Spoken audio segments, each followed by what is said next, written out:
Today, I registered to be a possible participant in a study about patients with vasculitis. I am a very active part of a group called the Vasculitis Patient Powered Research Network. It's a tongue twister.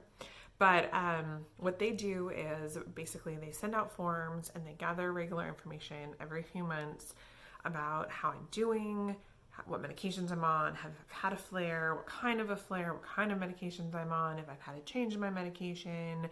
So as I weaned off prednisone, that was something that I reported to them. As I've stayed in remission, that was something I reported to them. They have a whole set of extra questionnaires you can do when you're pregnant. I'm sure they have things for men to do. And it is just so important for anybody who has a disease, especially one that is a rare disease, to be as active as possible in research. Now, me personally, I am in remission. I am not looking for or open to trying a new medication. I don't want to mess with it. But any information I can provide, I want to go out of my way and do that because there's just not enough of us to study to get the statistics and the understanding of our disease that can lead researchers to new treatments and new cures. So I am part of this study. I have volunteered to donate blood before. I have offered my medical information. My doctor, I've signed 2 different consent forms for him to release my medical records to researchers, which I will continue to do.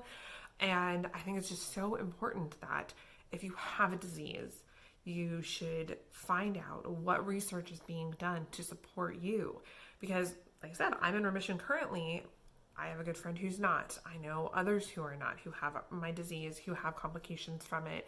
And just because I'm in remission doesn't mean it's going to stay that way, right? Like, I live very, very much aware that any day my medication can fail me. And then what are my choices? Well, honestly, the other decent choice doesn't work for me. We tried it 4 times, did nothing.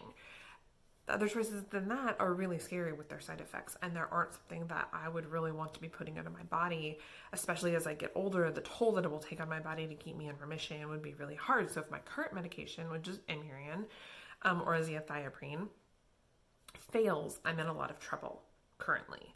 Rituxan was the original treatment I tried. It's an IV medication that was developed to lessen the side effects of chemo as patients were getting that, and it works amazing for a lot of people I know.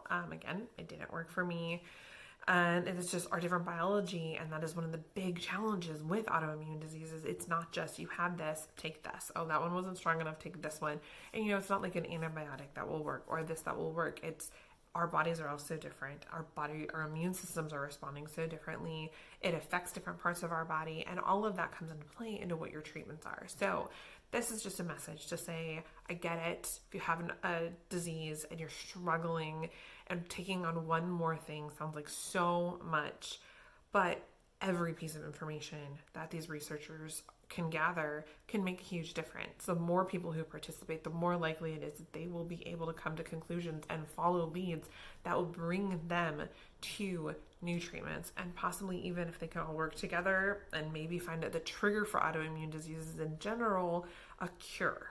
Or even if it's not a cure for me, it could be the ability to stop the onset of an autoimmune disease in future generations. And I am all for all of that. And I really think that it is so important that we do that because, again, there's just not enough of us. If you look at other studies, say, vaccines and autism, and how many studies have been done with that, there are hundreds of thousands of participants, right? Because so many people are vaccinated. So it doesn't, but the number of people that would have to participate to get that level of engagement is like almost everybody with granulomatous with polygenitis, which is what I have, or Wegener's vasculitis. Like, the percentage that would have to participate to get those numbers is crazy and not really realistic. So if you see this and it's possible, please, please, please consider researching what is being done to research your disease and see how it is that you feel comfortable participating.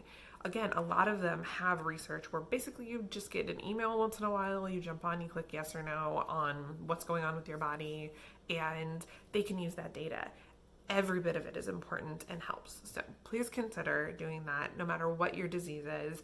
And if you are a member of the vasculitis community and you're interested in joining up for the Vasculitis Patient Powered Research Network, please let me know if you can't find it, or I can send you the link to the specific study that I posted in my stories today that I actually just applied for. Have an awesome day, guys.